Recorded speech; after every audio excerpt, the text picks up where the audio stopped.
Hello class, आज का topic है वो है हमारा मनी क्रिएशन या फिर क्या बोलते हैं इसको हम क्रेडिट क्रिएशन।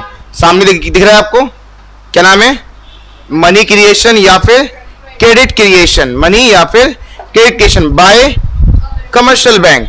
वैसे तो टॉपिक एक और भी है, मनी क्रिएशन और credit creation by central bank, लेकिन अभी हम वो नहीं पढ़ रहे। अभी क्या पढ़ रहे हैं हम? मनी क्रिएशन या फिर credit creation bye commercial bank. अब बात यह है कि टॉपिक का मतलब क्या है ना? क्रेडिट का मतलब क्या होता है बता सकते हो? उधार देना, है ना, लोन देना। तो अगर मैं अभी मनी को यहां से साइड कर दूं तो क्रेडिट क्रिएशन मतलब होता है लोन क्रिएट करना। कौन कर रहा है? बाय कमर्शियल बैंक, ठीक है। और अब मनी क्रिएशन नाम इसका क्यों पड़ गया? फिर जब ये लोन क्रिएट हो रहा है तो मनी क्रिएशन नाम क्यों पड़ गया?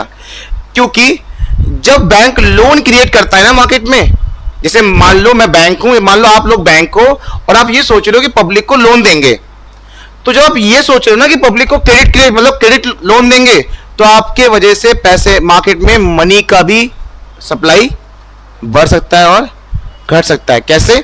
अगर आपने एक छोटा सा एग्जाम बताता हूं, अगर आपने लोगों को ये लालच दिया कि हम इंटरेस्ट रेट कम कर रहे हैं तो लोन ज्यादा लेंगे, तो क्रेडिट क्रिएशन बढ़ेगा, लोन देने का क्रिएशन बढ़ जाएगा, क्रेडिट मतलब लोन बढ़ जाएगा ना, तो उस टाइम पे पैसा भी मार्केट में ज्यादा आ जाएगा क्योंकि लोग ज्यादा लोन लेंगे, है ना। इसलिए यहाँ पे दोनों नाम रखे गए हैं, मनी क्रिएशन या फिर credit creation bye commercial bank. समझ में आया? चलिए, तो ये टॉपिक क्या है, कैसे है और कैसे होगा, सब कुछ आंसर जो मैंने लिखा है ना वही एग्जाम में लिखना, ठीक है। 99% चांस ये है कि आपसे यही आंसर पूछेगा। 1% चांस होता है कि आपकी थिंकिंग पे कोई आंसर क्वेश्चन पूछ ले, लेकिन हाँ, क्वेश्चन कैसा भी आता है 99% चांस है आंसर आपको यही लिखना है जो मैंने लिखा हुआ है। अपनी तरफ से मत लिखना कुछ भी, ठीक है। चलो, क्या है ये? It is the one of the most important activities of, बोलो, कमर्शियल बैंक का सबसे इंपॉर्टेंट एक्टिविटी है ये। क्या आप मुझे कोई बता सकता है प्राइमरी फंक्शन क्या था कमर्शियल बैंक का? एक्सेप्ट डिपॉजिट और एडवांसिंग ऑफ लोन। अब मुझे बताओ, एक बैंक क्या लोन दे पाएगा अगर वो हमसे पैसा ही नहीं लेगा? तो सोचो जरा, वो लोगों को लोन देता ही कि किससे है? हमारे डिपॉजिट से। समझ में आया? तो ये जो एक्टिविटी हम पढ़ रहे हैं ना, ये जो टॉपिक पढ़ रहे हैं, इसमें प्राइमरी फंक्शन के दोनों फंक्शन आ जाते हैं। कौन से? एक्सेप्ट डिपॉजिट भी और लोन भी, क्योंकि हम पढ़ रहे हैं क्रेडिट क्रिएशन मतलब लोन देना, और लोन देता कैसे है? जब उसके बाद पैसा आएगा, ठीक है। तो ये मोस्ट इंपॉर्टेंट एक्टिविटी है किसकी? Commercial bank. इस प्रोसेस के through the process of money creation के प्रोसेस के through commercial bank are able to create credit. इस प्रोसेस के थ्रू कमर्शियल बैंक सक्षम हो पाती है कि वो लोगों को क्या दे सके? लोन दे सके, ठीक है। इस प्रोसेस के थ्रू क्या लिखा है? Through the process of money creation. इस मनी क्रिएशन के टॉपिक के थ्रू, प्रोसेस के थ्रू कमर्शियल बैंक एबल हो पाती है, सक्षम हो पाती है कि क्या कर सके? वो लोगों को लोन दे सके, ठीक है। अपॉर्चुनिटी क्रिएट कर सके किस चीज का? लोन देने का। समझ में आया? Which is in far excess of the deposit. जो किससे होता है? डिपॉजिट से। बिना डिपॉजिट के वो कभी भी किसी को लोन नहीं दे पाएगा, क्योंकि अगर उसका पैसा ही नहीं आएगा तो वो लोन कैसे देगा? सही वाली बात। आपको सेम ये लाइन लिखनी पहले स्टार्टिंग में, क्या कि कमर्शियल बैंक का ये जो मनी क्रिएशन है एक इंपॉर्टेंट एक्टिविटी है किसकी? कमर्शियल बैंक की। और कमर्शियल बैंक यहां पर मनी क्रिएशन के प्रोसेस के थ्रू लोगों को लोन दे पाता है। किसके? वो भी किससे पॉसिबल है? डिपॉजिट से पॉसिबल है। समझ में आ गया? चलिए, अब आते हैं एक और, यहां पे लाइन क्या लिखनी है आपको?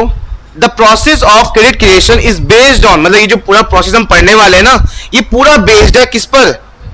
कितने अजम्पशन?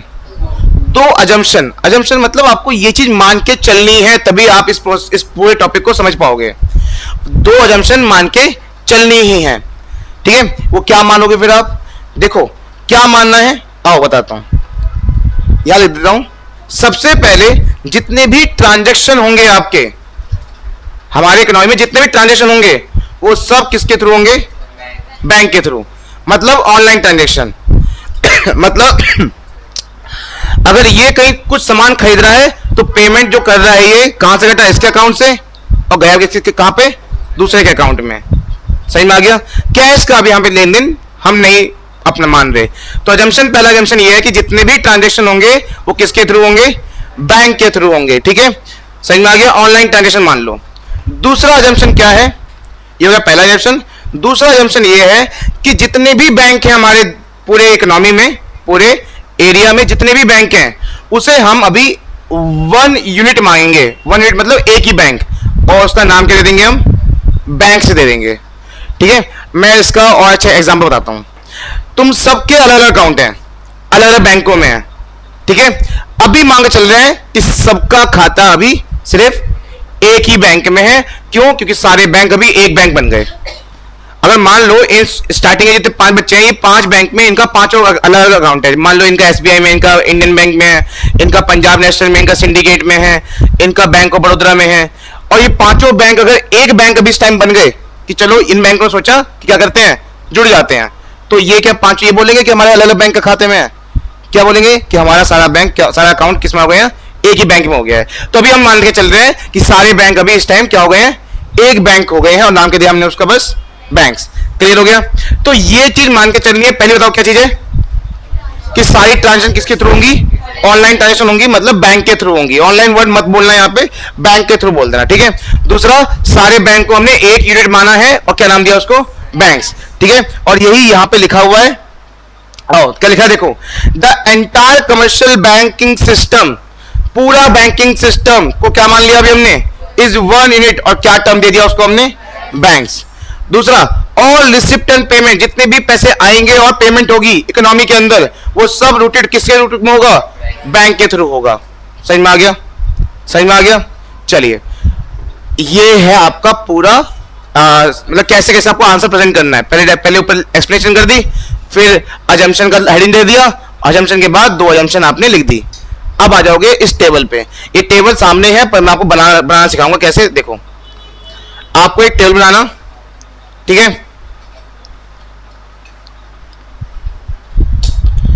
आप एक टेबल बनाना, वहां पे जरा देखो क्या क्या लिखा हुआ है। पहले आपको क्या लिखा हुआ है, राउंड, डिपॉजिट, एलआरआर और लोन। ठीक है, पहला क्या है यहाँ पे, राउंड, फिर क्या है, डिपॉजिट, एलआरआर और लोन। ठीक है, समझ में आ गया। चलिए, बेसिकली ये क्या है सब समझ में आएगा। मान लो सबसे पहले इनिशियल मतलब सबसे पहले, ठीक है, इनिशियल डिपॉजिट आया सबसे पहले आपके बैंक। अच्छा, बैंक कितने यहाँ पे अभी, एक ही बैंक है। ठीक है, आप लोग सब एक अलग अलग बैंक थे, अभी क्या मान चुके हो तुम सब, अपने आप को एक बैंक मान चुके हो। ठीक है, तो अभी आपके पास कुछ इनिशियल डिपॉजिट आया, इनिशियल मतलब सबसे पहले डिपॉजिट आया। मान लेते हैं कितने रुपए, 1000 रुपए मान लेते हैं। ठीक है, कि 1000 रुपए आपके पास आए, क्या पता 1000 करोड़ में हो, किस में हो, तो अब तो बड़ी अमाउंट हो गई, अब तो हो गई बड़ी अमाउंट। तो आपके पास कुछ रुपए आए डिपॉजिट पे, आते हैं क्या, आते हैं बैंकों में, आते हैं। फिर आपने, हर बैंक का रूल है, उस पैसे को वो 2 टुकड़े कर देंगे। एक टुकड़ा कहां जाएगा और दूसरा टुकड़ा कहां जाएगा। ये एलआरआर क्या होता है, लीगल रिजर्व रेशियो या लिक्विडिटी रिजर्व रेशियो। मतलब कहां बताया मैंने सिर्फ क्या बताया, इसका फुल फॉर्म बताई है। अब मतलब समझो, तुमने अपना को बैंक माना है ना, अभी बैंक क्या करता है, जितना भी पैसा आया है उसके पास, कितने रुपए, 1000 रुपए, वो उसमें से पहला एक टुकड़ा अपने पास रखेगा और बाकी सारा लोन दे देगा मतलब उसने अलग कर दिया है, क्या देने के लिए, लोन देने के लिए। ये जो पहला टुकड़ा है एलआरआर का, ये परसेंटेज होती है, और ये परसेंटेज आपको सेंट्रल बैंक बताता है, और सब बैंक का अलग अलग होता है। पर अभी तुम एक ही बैंक हो, तो मान लो कितने परसेंट है। तो ये अभी जो है एलआरआर क्या होता है, लीगल रिजर्व रेशियो, जिसे आप अपने डिपॉजिट का एक पार्ट अपने पास रखोगे, और ये भी कौन बताएगा तुम्हें, सेंट्रल बैंक बताएगा कितना परसेंट होना चाहिए। सब बैंकों का वैसे रियलिटी में सब बैंकों का अलग अलग होता है, रियलिटी है सब बैंकों का, क्योंकि हर बैंक में सेम अमाउंट होना आती है डिपॉजिट में, आती है क्या, है ना। एसबीआई सबसे ज्यादा आती है, तो उसका अलग का रेट पर अलग कुछ है। पर सेंट्रल बैंक सबको एलआरआर का रेट बताती है कि तुम्हें इतना परसेंट अपने पास रखना है, तुम्हें इतना, तुम्हें इतना, तुम्हें इतना। समझ में आया। अगर मैं 10% बोलूं तो कितना हो जाएगा ये बच्चों, 100 रुपए। समझ में आया सबको? 1000 रुपए में 100 रुपए मैंने अपने पास रखे, तो बताओ कितने बच गए? 900 रुपए मैं लोन ऑफर कर दूंगा किसको? पब्लिक को, फॉर कंजप्शन या फिर इन्वेस्टमेंट पर्पस। पढ़ा था ना मेरी डेफिनेशन में, ठीक है? तो 900 रुपए मैं पब्लिक को देने के लिए रेडी हूं। कोई आएगा तो कंजप्शन के लिए जाएगा या कोई इन्वेस्टमेंट पर्पस के लिए जाएगा, हाँ या ना? मुझे तो पहले समझ में आ गई? आ गई? चलो अच्छा एक बात बताओ, अगर मेरा 900 पूरा का पूरा लोग लोन ले गए, और ले जाते हैं, बैंक के पास पैसा कम पड़ जाता है, इतने डिमांड आते हैं लोन की, वो लोन लोगों ने क्यों लिया? वैसे बता दो मुझे। कंजप्शन या इन्वेस्टमेंट पर्पस के लिए, या फिर अपने पास रखने के लिए पैसे? कोई बेवकूफी होगा जो लोन लेके अपने पास पैसा रखेगा, हाँ है ना? क्या करेंगे उस पैसे को? खर्च कर देंगे। और आपको वो पहली स्टेटमेंट याद है कंजप्शन कि सारे खर्चे और पेमेंट रिसिप्ट किससे थ्रू होंगी? तो जैसे ही जिसको ये 900 रुपए गया हुआ है, जिसने 900 रुपए लिए हैं, वो खर्च करेगा ना, ये अपने पास रखने के लिए ले रहा है, और जैसे ही वो खर्च करेगा तो दूसरे के खाते में 900 रुपए चले जाएंगे। अब ये बताओ, जिसने खर्च किया उसका भी वही बैंक है, और जिसके पास गए उसका भी वही बैंक है। ये कैसे पता चला तुम्हें? क्योंकि दूसरी एजम्पशन हमारी यही है कि सारे बैंक को भी हम एक बैंक मान रहे हैं ना। तो इसका मतलब क्या है? मान लो तुम लोग एक ही बैंक हो, और कोई तुम्हारा कस्टमर पे कर रहा है किसी को, तो तुम्हारे खाते से 900 गए, तुम्हारे यहां से 900 गए, घूम के वहीं आ गए, हाँ या ना? वहीं आ गया ना। तो ये हो गया आपका फर्स्ट राउंड, जिसमें आपके पास कितना डिपॉजिट हो गया? 900 फिर से डिपॉजिट हो गया, हाँ या ना? भाई अगर मेरे खाते में कोई जमा कर रहा है पैसे, तो वो पैसा तो बैंक में जा रहा है ना, तो डिपॉजिट तो वही तरीके से। क्या डिपॉजिट तुम मुझे समझ रहे हो कि बैंक में जाके कैश जमा करना? नहीं, वो तो है साथ साथ जो अगर कोई जमा कर रहा है ऑनलाइन, वो भी डिपॉजिट ही है, क्यों? है ना? फिर बैंक क्या करेगा? फिर वही सिलसिला चालू होगा। इसका 10% अपने पास कितना होता है? 90, और बाकी सारा एज अ ऑफर कर देगा लोन के लिए, फॉर कंजप्शन पर्पस और इन्वेस्टमेंट पर्पस, ठीक है? ओए बंद कर से, वो बंद कर, इधर ध्यान दे। समझ में आ गया? फिर वही 810 रुपए कोई लेगा, हाँ या ना बता दो बस। लेगा, किस लिए लेगा? वही कंजप्शन या अपने पास रखने के लिए लेगा। तो मतलब वो खर्च करेगा, 100% खर्च करेगा ना, और जैसे ही खर्च करेगा तो फिर से वो किसी ना किसी के अकाउंट में, और अभी सारे अकाउंट एक ही खाते में है, मतलब बैंक के बाद फिर से वो घूम के आने वाला है। कौन सा राउंड हो गया ये? फिर से बैंक इसका अपने पास, और बाकी सारा लोन। पक्का इतना ही होता है ना? हाँ ठीक है, 7 to 9 लोन। ये सिलसिला चलता रहेगा ना, पर तुम कितने राउंड तक करोगे? ये सिलसिला चलता ही रहेगा, पर मेरे हिसाब से इतने में ही रुक जाओ। अब सुनो, जब इतने रुक जाओगे तो ये खत्म नहीं हुआ अभी, क्योंकि आगे भी सिलसिला है, हाँ या ना बोल दो बस। है, पर पता नहीं कितना है, पता है क्या? तो आप यहीं रुक जाओ, और 3-4 लाइन बाद ये एक टोटल लाइन खींच दो, ठीक है? क्या कर दो यहाँ पे? टोटल। अब क्या कोई मुझे यहाँ टोटल बता सकता है? नहीं बता सकते, क्योंकि नीचे अमाउंट है पर लिखी नहीं है हमने, हाँ या ना? यहां भी अमाउंट है पर लिखी है हमने, तो आप टोटल बता सकते हो? नहीं, पर टोटल निकालने का फॉर्मूला है हमारे पास। टोटल निकालने का फॉर्मूला हमारे पास है, और वो है, टॉपिक का नाम क्या है? मनी क्रिएशन ना, या फिर क्रेडिट क्रिएशन? मनी क्रिएशन का ही फॉर्मूला है, या फिर मनी मल्टीप्लायर बोल सकते हो। क्या? Money multiplier. और हाँ, मनी मल्टीप्लायर कहते हैं इस टॉपिक को, मनी मल्टीप्लायर, क्रेडिट क्रिएशन या मनी क्रिएशन। तो मनी मल्टीप्लायर मतलब एमएम का फॉर्मूला क्या है? 1/LRR। 1/LRR, 1 अपॉन कितना परसेंट? परसेंट अगर नीचे है तो 100 ऊपर लग जाएगा, और ये हो जाएगा 100/10। कितना है ये? और मनी मल्टीप्लायर का आंसर किस में आता है बच्चों? टाइम में, मतलब 10 गुना। इसका मतलब है कि तुम्हारा डिपॉजिट जो सबसे पहली बार आया था ना, वो 10 गुना बढ़ने वाला है। तो मुझे बता सकते हो कितना हो जाएगा? यहाँ पे कितना हो जाएगा? 10,000 रुपए। कितना हो गया ये? समझ में आया? ठीक है, ये जो तुम आगे प्रोसेस छोड़ दिया ना तुमने, ये जो प्रोसेस छोड़ दिए हैं, इसको भी आगे करते रहोगे तो एंड मोमेंट पे कितना बन जाएगा? ये 10,000। लेकिन हमने 3 लाइन के बाद छोड़ दिया, और तब भी हमारा आंसर आ गया, ठीक है? लेकिन ये 10,000 दिखाना पड़ेगा कि हुआ कैसे। तो उसके लिए आप एक और फॉर्मूला लगाओ यहाँ पे,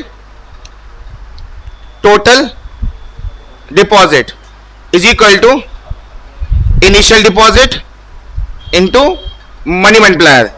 इनिशियल डिपॉजिट कितना था 1000, मल्टीप्लायर कितना आया 10, और कितना आ गया ये 10,000।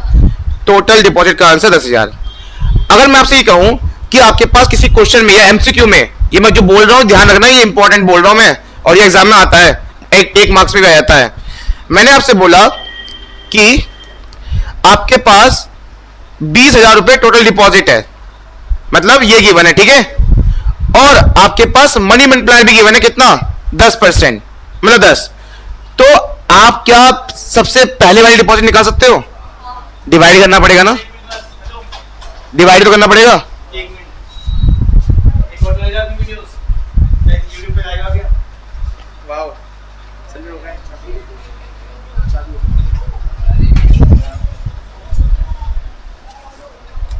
चार्जर भी होगा, चार्जर सर मैं चार्जर था भाई, फोन है सर मेरा चार्जर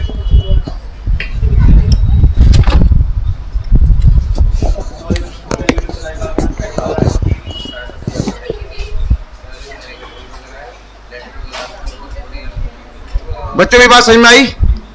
तो आपको अगर टोटल डिपॉजिट निकालना है तो मल्टीप्लाई कर दो आराम से मनी मल्टीप्लायर से, और इनिशियल निकालना है तो डिवाइड कर दो।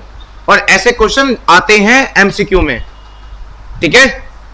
तो अगर मैं फिर से नॉर्मली पूछूं, इस क्वेश्चन को नहीं पूछ रहा, अलग से पूछ रहा हूं आपसे कि आपके पास इनिशियल डिपॉजिट है 5,000 और एलआरआर है आपके पास 20%, तो क्या आप टोटल डिपॉजिट निकाल सकते हो?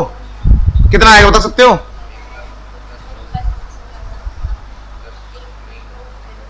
क्या हुआ? 1/LRR से क्या निकल गया एमएम? कितना आएगा? 1/20%, 5 आएगा, 5 1/20% कितना आएगा? 5। 100/20 हो जाएगा ना, 100/20 से कितना आंसर आएगा? 5। उस 5 में ट्राई कर दो, यहाँ पे कितना हो जाएगा? 25,000 बिना करे। कितना आ गया? बहुत बढ़िया। लेकिन अगर टोटल डिपॉजिट दे रखा है तो वही 5 से जो तुम्हारा मनी मल्टीप्लायर 5 आया था ना, क्या कर दो इसको, कितना आ जाएगा? 5,000। ठीक है, समझ में आया? ठीक है, तो ये तो मैंने आपको अलग बताया क्योंकि ऐसे क्वेश्चन एमसीक्यू में आ जाते हैं, सिर्फ ये पूछ लेता है। लेकिन आप वापस यही क्वेश्चन पर आ जाओ, आपने टोटल डिपॉजिट निकाल लिया कितना 10,000, वो आपने कहां पुट कर दिया? यहाँ पे दिख गया आपको, यहाँ पुट कर दिया आपने, ठीक है।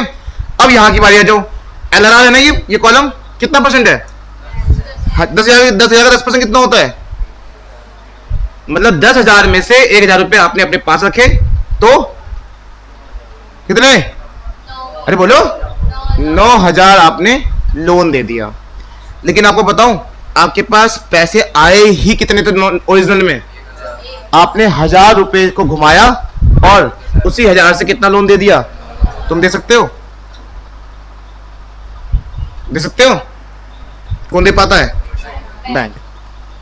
ठीक है, तो पता है ये जो सरकारी बैंक के सारे अलग अलग नाम दे रखे हैं, पर है वो किसके कंट्रोल में? गवर्नमेंट, वो चलाती है इस तरीके को।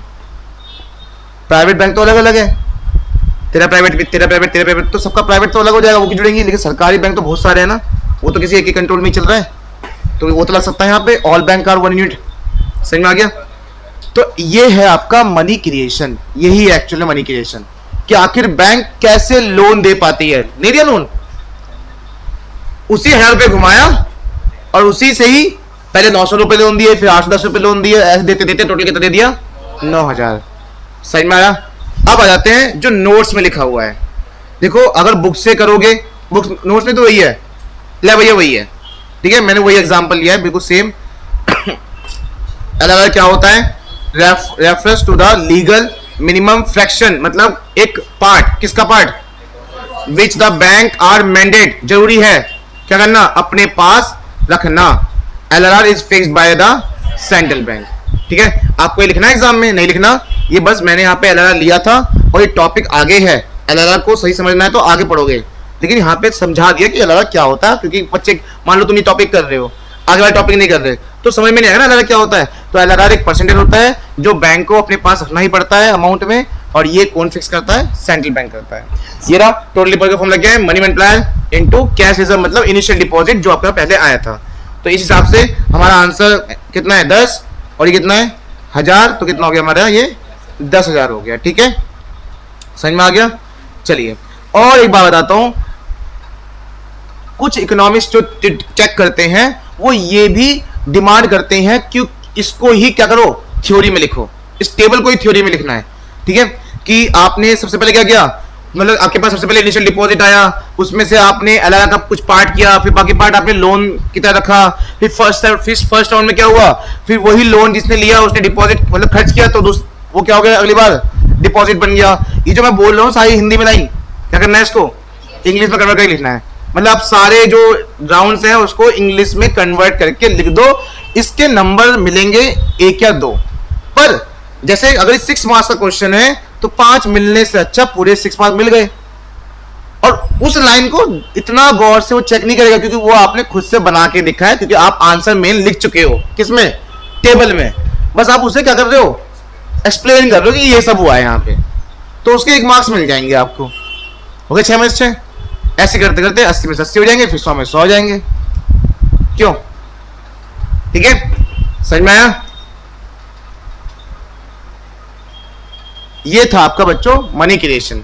अगला टॉपिक है हमारा सेंट्रल बैंक, मतलब पिताजी ऑफ ऑल द बैंक।